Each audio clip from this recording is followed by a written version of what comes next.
আসসালামু আলাইকুম। আজকে আমি আলোচনা করব অষ্টম শ্রেণীর 3 নাম্বার চ্যাপ্টারে প্রথম অঙ্ক অর্থাৎ 3 নাম্বার অঙ্ক, যেটা প্রশ্ন হচ্ছে একটা পুকুরের দৈর্ঘ্য 60 মিটার, প্রস্থ 40 মিটার।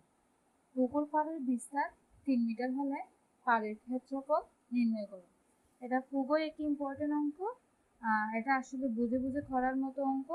এটা বুঝলে এই নিয়মের যত অঙ্ক আছে সব নিজে নিজে করতে পারবে। পুকুরের অঙ্ক বলো, বাগানের অঙ্ক বলো, জমির অঙ্ক বলো, সবই সেম নিয়ম।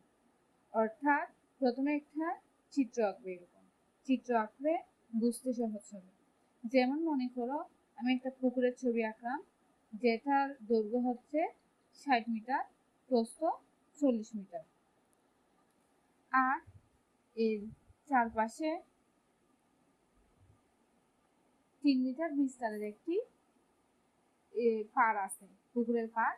আমাকে পাড়ের ক্ষেত্রফল বের করতে হচ্ছে। এটা সহজ নিয়ম হচ্ছে, প্রথমে আমি পুকুরের ক্ষেত্রফলটা বের করব। দেখেই বোঝা যাচ্ছে এটা একটি আয়তাকার পুকুর। আমি প্রথমে পুকুরের ক্ষেত্রফল বের করব, এরপর হচ্ছে পাড়সহ পুকুরের ক্ষেত্রফল বের করব। এবার পাড়সহ পুকুরের ক্ষেত্রফল থেকে যদি আমি পুকুরকে বাদ দিই তাহলে আর কি থাকবে? আর শুধু আমার পাড়ের ক্ষেত্রফল থাকবে। তাহলে শুরু করা যাক। প্রথমেই লিখব দেওয়া আছে, দেওয়া আছে পুকুরের দৈর্ঘ্য 60 মিটার, পুকুরের প্রস্থ 40 মিটার। আচ্ছা, আমরা জানি কোনো একটা আয়তক্ষেত্রের ক্ষেত্রফল হচ্ছে দৈর্ঘ্য গুণ প্রস্থ। তাহলে আমরা লিখব, আমরা জানি আয়তকার ক্ষেত্রের ক্ষেত্রফল সমান দৈর্ঘ্য গুণ প্রস্থ। পাশে আমরা লিখব বর্গ একক। যেহেতু ক্ষেত্রফল, তাহলে এর একক অবশ্যই বর্গ একক হবে। এবার সুতরাং পুকুরের ক্ষেত্রফল, যেহেতু পুকুরটা হচ্ছে আয়তকার, তাহলে পুকুরের ক্ষেত্রফল আমরা আয়তক্ষেত্রের সূত্র দিয়ে বের করব। পুকুরের ক্ষেত্রফল সমান দৈর্ঘ্যের জায়গায় আমরা 60 লিখব, প্রস্থের জায়গায় 40 লিখব, আর বর্গ এককের জায়গায় আমরা কি লিখবো? যেহেতু দুইটাই মিটার, তাহলে বর্গ মিটার। আচ্ছা, এবার আমরা গুণ করব। 6কে যদি আমরা 4 দিয়ে গুণ দিই তাহলে কত আসবে? 6 দুগুণে 12, 3 6 18, 7 6 24, 2400 বর্গ মিটার। আমাদের অঙ্কের একটা পার্ট শেষ। আমরা পুকুরের ক্ষেত্রফল বের করে ফেলছি। এখন আমরা বের করব পাড়সহ পুকুরের ক্ষেত্রফল কি হবে। এখন আমরা যদি পাড়সহ পুকুরের ক্ষেত্রফল বের করতে যাই, তাহলে আগে আমাদের পাড়সহ পুকুরের দৈর্ঘ্য কত হবে এটা বের করতে হবে, পাড়সহ পুকুরের প্রস্থ কত হবে এটা বের করতে হবে। এখানে এই যে এটা হচ্ছে শুধু পুকুরের দৈর্ঘ্য। দেখো, এদিকে আছে 3 মিটার, এদিকে আছে কি 3 মিটার, পাড়টা এদিকে 3 মিটার, এদিকে 3 মিটার। তাহলে এখন আমি যদি পাড়সহ দৈর্ঘ্য হিসাব করতে যাই, তাহলে আমার পুকুরের দৈর্ঘ্য কত হবে? 60 যোগ 3 যোগ 3, তাহলে কত হবে? আমার 66 আসবে। আর আমি যদি এখন প্রস্থ হিসাব করতে যাই, প্রস্থ আমার দেওয়া আছে 40, এদিকে 3 এদিকে 3, কত হবে তাহলে? 46। আচ্ছা, আমরা এখন লিখব আবার পাড়সহ পুকুরের দৈর্ঘ্য সমান 60 যোগ, যেহেতু আমার এদিকে 3 এদিকে 3, তাহলে দুইটা 3, তাহলে লিখব 2 গুণ 3, একক হবে মিটার, সমান 66 মিটার। এবার পারসহ পুকুরের প্রস্থ সমান 40 যোগ 2 গুণ 3 মিটার সমান আসবে 46 মিটার।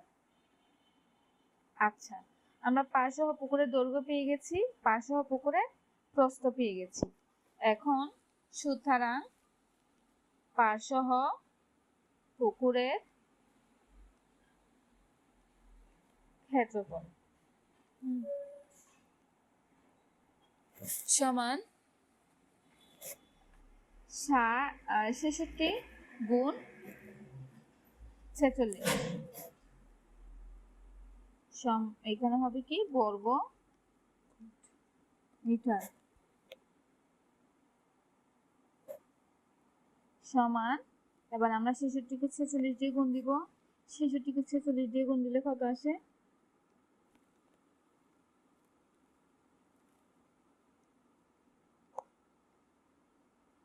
4কে 6 দিয়ে গুণ দিলে 7 6 24, হাতে 2, 7 6 24 আর হচ্ছে 26, 6 3 3036 3036 বর্গ মিটার। আচ্ছা, তাহলে আমাদের অন্য পার্টটা করা শেষ, যে আমরা প্রথমে পুকুরের ক্ষেত্রফল বের করছি, এখন পারসহ পুকুরের ক্ষেত্রফল বের করছি। এবার আমরা কি করব? পাড়ের ক্ষেত্রফল বের করব। সুতরাং পাড়ের ক্ষেত্রফল, তাহলে মনে করে একটা পারসহ পুকুরের ক্ষেত্রফল আর শুধু পুকুরের ক্ষেত্রফল আমরা জানি। তাহলে আমরা পাড়ের ক্ষেত্রফল কিভাবে বের করব? এটা তোমরা বুঝতেছো যে আমরা এই যে পারসহ পুকুরের ক্ষেত্রফলটা থেকে শুধু পুকুরের ক্ষেত্রফলটাকে বাদ দিয়ে দিব, তাহলে আমার পাড়ের ক্ষেত্রফল চলে আসবে। তাহলে পাড়ের ক্ষেত্রফল সমান পারসহ পুকুরের ক্ষেত্রফল বিয়োগ শুধু পুকুরের ক্ষেত্রফল।